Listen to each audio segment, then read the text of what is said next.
Bom, meu nome é Marcos, estou fazendo uma série de vídeos sobre os desenhos animados, né, alguns estilos de mangá. Nós estamos avaliando Naruto e dentro de Naruto alguns aspectos que chamam a atenção dentro do desenho, né, pela subjetividade também com o mundo real, no caso, assim, vamos colocar assim, enfim. Bom, nos vídeos anteriores nós conversamos sobre Konoha, né, sobre a estrutura do mundo ninja, como cresceu, o que aconteceu, né? Falta alguns elementos ali que a gente vai trabalhar de acordo com uma ordem, assim, para ficar mais fácil o entendimento. Enfim, esse mundo criado por Hashirama e Madara e estruturado pelo segundo Hokage, o irmão do Hashirama, ele por trazer várias pessoas, e como o Hashirama era uma pessoa que integrava muitas pessoas, embora ele não se preocupasse com a estrutura que ia agregar essas pessoas diferentes, porque cada pessoa diferente tinha uma particularidade. E isso ficou para o segundo Hokage fazer. Ele que teve que meio que ali que desbravar esse campo e dividir cada clã num determinado lugar, né? Por influência, ou por se determinar melhor, ou por alguma coisa feita em guerra e tudo mais. E o clã Uchiha, né, que era o clã de um dos seus fundadores, o Madara, ele era um clã muito complicado de lidar, porque era um clã que amava com alta intensidade. Então, se tinha alguém que se colocava em cima do propósito, eram os Uchihas. O problema é que se os Uchihas se sentissem traídos, se por algum motivo esse sentimento que ele tinha criado em cima daquilo lá morresse, então os olhos dele, que eram tipo a vontade dele, que era uma coisa boa, se tornava num caminho de escuridão perpétua, entendeu? Culminando até na própria cegueira, né? Ele ficava tão cego dentro do desígnio dele. Só que, né, os Uchihas, através dos anos, né, que não é um conflito novo esse, eles começaram a se adaptar melhor e descobriram que ele não precisa ficar cego pela vingança. Ele pode utilizar as habilidades que ele aprendeu daquele fato ali e fazer um bom uso da sua Kekkei Genkai, como é tratado no desenho, ou sua linhagem genética. Então ele tem um negócio, ele tem um dom, e ele fala: bom, peraí, eu não vou ficar cego me matando por causa daquilo lá, eu vou utilizar o que eu aprendi em outras coisas. E ele passa a ser um Kan. O problema é que as pessoas têm medo dele. Por quê? Porque ao eles abrirem os olhos deles para o Sharingan, ou seja, para essa visão, eles conseguem controlar até então um ser de imenso poder denominado como Besta de Cauda, que até então no desenho só se conhece uma, né, duas, mas ali no começo só uma mesmo, que é a Nove Caudas, ou seja, que é a Kyuubi. Enfim, então esse clã, eles têm essa habilidade especial de controlar esse demônio em especial. E o que gera uma grande apreensão dentro da vila, porque a qualquer momento o pensamento de um Madara pode mudar, né? Ele praticamente lidar com um Uchiha é pisar sobre ovos, né? E no meio dessa desinstabilidade se passou por eras e tudo mais, os Uchihas querendo mais, os outros clãs também querendo mais, mas os Uchihas, quando eles iam nos Hokages, eles tinham todo o peso, né, histórico deles, a contribuição deles por Konoha, também a contribuição deles em batalhas, porque muitos deles lutavam ali, né, até o terceiro e o Hokage, ele tem uma certa proximidade também, porque eram até ali companheiros. Então, eles não, né, mas o mestre deles sim. Enfim, então eles tinham um peso muito grande ali, e o problema é que a direção da vila, ela via esse tipo de conhecimento, de técnica muito perigoso para a vila, porque do mesmo jeito que podia construir ela, podia também destruir aquilo que já tinha feito, né, que eles tinham feito até ali. Então eles estavam com medo, e Konoha estava praticamente ali em vias de uma guerra civil dentro deles ali. O clã Uchiha estava querendo dominar o jeito de Konoha ali. Ele queria dominar Konoha. Só que você tem que pensar que assim, Konoha ele tinha um papel importante para o mundo, entendeu?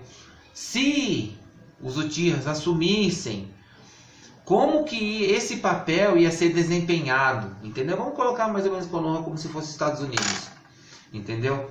E aí vem um doidão lá, que nem aconteceu, tá acontecendo. Vamos usar o nosso exemplo real hoje, os Estados Unidos de um ano para cá, e nessa troca de presidentes, do Obama e do como é que é o nome do outro presidente? Donald Trump, George Bush. Isso, Donald Trump. Olha só, um era um governo social, mais voltado para o socialista, que praticamente ajudou muitas pessoas, mas também quebrou o país, né? O outro é um governo capitalista, que ele não ajuda ninguém, mas ele dá, vamos dizer, que a oportunidade das pessoas poderem se ajudar. Lógico, né? Quem tem a melhor condição financeira se ajuda mais. Enfim, mas esse é a diferença. Agora imagina para as pessoas que estão no meio desse processo, entendeu? Aquele que tem e não tem dinheiro, entendeu? Aquele que ganha e paga as contas. Como que ele ficou nesse processo todo? É mais ou menos isso que Konoha ia se tornar, entendeu? Quando os Uchihas dominassem ali a estrutura, tudo ia ter que deixar de existir, entendeu? Inclusive até propriamente Konoha, né? Porque os clãs que estavam lá unidos com outros clãs que toleravam o estilo de vida Uchiha, né? Porque exercia uma grande pressão ali para manter eles cada vez mais fora dos assuntos da vila propriamente dito, porque eles ficavam apenas com a parte da polícia ali, eles faziam fiscalização dentro da vila, então eles não tinham mais participação ativa dentro das diretivas da vila, assim, nós vamos ver tal coisa e isso, não, eles não tinham nada disso, eles eram cada vez mais excluídos, né? Tanto que uma determinada parte do desenho tem alguns cidadãos da vila de Konoha, eles estão bêbados e tal. E aí um membro do Uchiha fala, né, você tá chapadão, né, cara? Vai pra casa aí. Daí o cara, que é? Mano? Pode nem beber mais, paga meus impostos, o que você é e tal. E fica desmerecendo os Uchiha. Fala, você não palpita em bosta nenhuma na vila, o que você tá querendo dizer? E nisso fazia com que os Uchiha, né, ficassem cada vez mais violentos. Fala, mano, esses caras aí não tá sabendo com quem mexe não, cara. Entendeu? Eu tô a um Suzano de acabar com essa bosta aqui. E nisso nasceu o Sasuke. Quem que era o Sasuke, cara? Pro Itachi, porque na verdade quem moldou todo o clã Uchiha foi o Itachi. Entendeu? O Itachi ele moldou todo o Uchiha, praticamente é como se ele tivesse tido a responsabilidade do clã Uchiha. E depois é confirmado mais na frente quando ele tá lutando contra um Kabuto e o Kabuto fala, então era você que herdou os verdadeiros olhos dos Uchihas, né? Ele isso aí é uma verdade mesmo que você tá dizendo. Porque o Itachi, ele via o Sasuke como uma fonte de pureza. Ele falou assim, nossa, sabe, dentro desse estilo de vida tão desgraçado, alguém que tem coisa boa, entendeu? Alguém que não foi ensinado desse jeito ainda, que possa ser ensinado do jeito de Konoha, né? Um jeito de preservar, talvez uma pessoa que não seja moldado dentro desse padrão. Alguém de uma forma diferente, ele mude, toca a concepção das outras pessoas, em que parar de querer dominar tudo, né? Ter um certo de humildade, né? Vamos dizer assim, né? Porque é o que faltava para os Uchihas, né? Humildade mesmo. Então, o Sasuke nasce, o Itachi cada vez fica mais encantado pelo irmão, pela trajetória do irmão, como o teu irmão falou. Em contrapartida, ele é apresentado a dureza do mundo ninja. Ele faz alguns amigos, inclusive o Shisu e o Uchiha, que coloca para eles e fala assim, olha, a citação dele, ele fala assim, eu acho que o mundo ninja ele já não tem uma forma de justiça predominante ali, entendeu? Mas eu acredito que através do jeito de pensar da vila, de uma comunhão ali, né, de um respeito mútuo a tudo ali, é que vai se englobar, assim, que a gente vai alcançar, né, essa paz, não que seja, mas que está no caminho certo, através disso que vai chegar lá, né? E no desenrolar desse fato, acontece tudo isso aí, e tem mais um probleminha, né? Entre o nascimento do Sasuke e a extinção do clã Uchiha, propriamente quase assim, tem o nascimento, aliás, não é nem o nascimento, gente, é a troca da Biju, né? Ou seja, quando o Jinchurik ele passava pela gravidez, né? Jinchurik, no caso feminino, gênero feminino, passava pelo processo de troca da gravidez, no qual dar à luz, o selo se enfraquecia. Ou seja, o selo da Biju ele ficava dividido, porque o selo ele se dá no umbigo, né? E o umbigo da mulher é dividido em dois. Então a besta praticamente ela ficava sujetiva a sair. Tanto que a Kushina não morreu quando o óbito tirou dela, né? Tirou a besta de caudas dela. E ela deveria ter morrido ali, como o Naruto morreu. Quando o Madara tirou a Biju dele, né? Tirou a nome dele durante a Guerra Ninja. Então o selo se enfraqueceu e foi nesse momento, né, que o Obito Uchiha, que vamos trabalhar ele melhor assim em outro vídeo, ele vem e rouba essa fonte de poder, porque ele queria introduzir o pavor, né, essa necessidade de querer um sistema diferente. Isso que tem que entender. O que o Obito Uchiha estava querendo fazer lá não era causar destruição, mas ele queria causar instabilidade no que tinha. Porque as pessoas elas estavam estáveis, né? Aquela lá era uma forma de paz até que durava, as pessoas se respeitavam. Embora tivessem duelos, mas tinha duelos, mas era mais relacionado com questão de ganhos pelas missões ninjas, né? Que também o desenho não deixa bem claro sobre o que eram as missões. Algumas missões assim que nem do Tasma, o construtor da ponte, mas era assim, não com questão de assassinato, ó, você vai ter que assassinar tal governador lá porque o outro governador pagou para assassinar. Isso aí a gente não consegue ver, né? A não ser em alguns outros ninjas que tem lá. Mas enfim, o Naruto nasce, né? A Kyuubi é roubada, depois é devolvida e colocada dentro do Naruto. E o Naruto cresce à margem desse sistema de paz. Ou seja, ele é uma pessoa que ele não cresceu com amor. Ele não sabe o que é afeto, ele não sabe o que é nada. O mais próximo que ele tem de afeto é a atenção. Entendeu? Ele receber a atenção de alguém, ele já considera a pessoa um amigo. Só pelo fato tipo, dele falar oi e a pessoa falar oi de volta. Entendeu? E essa aí era, eu acho que a maior definição de afeto que Naruto conhecia nessa época. O Sasuke ele é um pouco diferente, porque ele teve toda uma estrutura de familiar, teve uma estrutura de amor e tudo mais, e de repente ele perde tudo por nada, porque ele não sabia o que envolvia tudo aquilo. Praticamente o Itachi mostrou para o irmão dele o seguinte, falou, olha, o futuro que o clã Uchiha queria para as pessoas é exatamente esse que você como um Uchiha tem, entendeu? E então os personagens ali eles não sabem todo o contexto das suas vidas, mas eles sabem que eles estão ali e são muito bem criados pelo sistema da própria Konoha, entendeu? Que tem um fundo para os órfãos, tal, mas e esses dois específicos são cuidados sobre as vistas do próprio Hokage, né? Uma porque ele prometeu para o Itachi e o outro porque era filho do antecessor dele. Então, né, um motivo a mais para que ele cuidasse dos dois.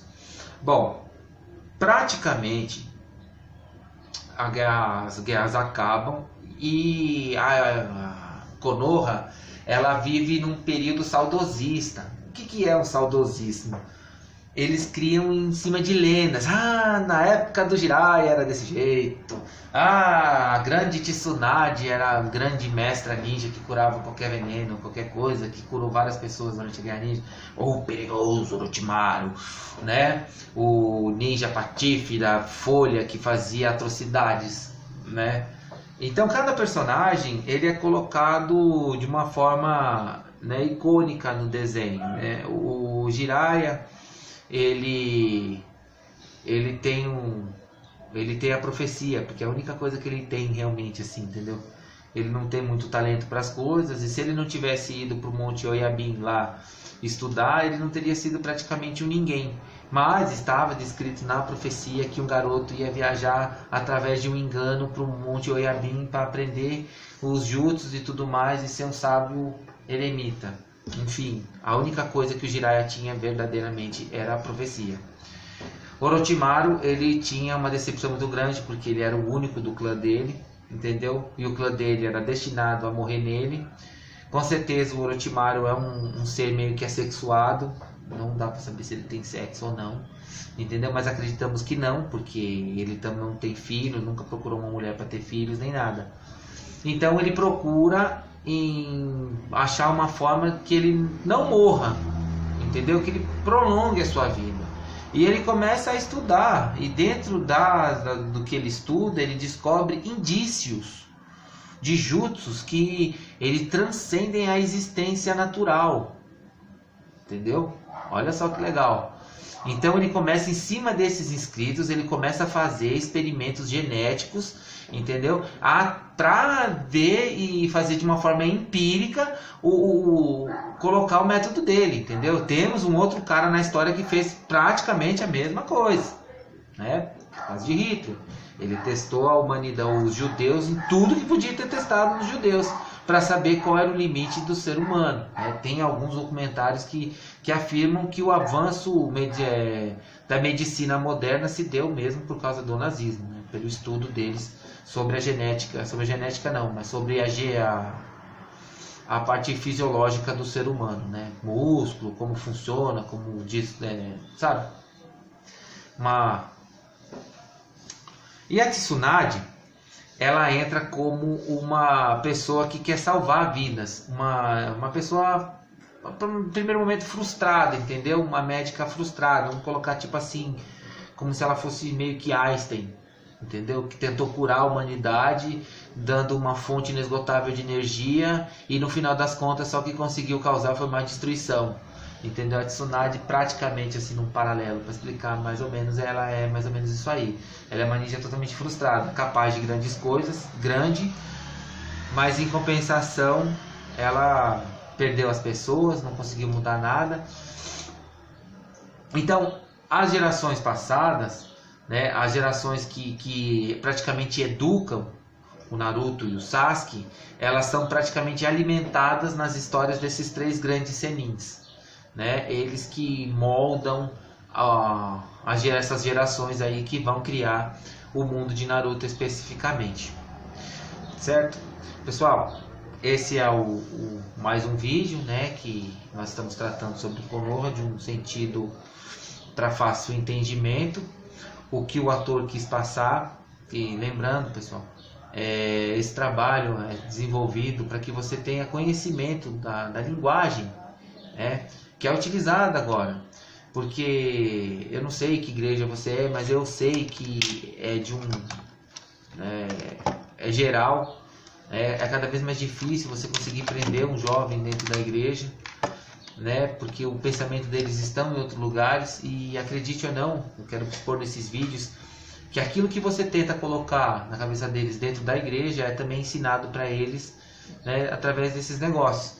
Eu não posso dizer e julgar se é certo ou se é errado essa fonte de conhecimento, mas o que eu posso julgar é o que esse conhecimento está sendo apresentado, e tenho o dever de corrigir o que foi apresentado através de uma explicação, né? Não se pode negar algo sem conhecer, beleza? Pessoal, esse é mais um vídeo. A gente vai trabalhando mais vídeos, mais personagens e mais histórias também no decorrer dos vídeos. Até mais.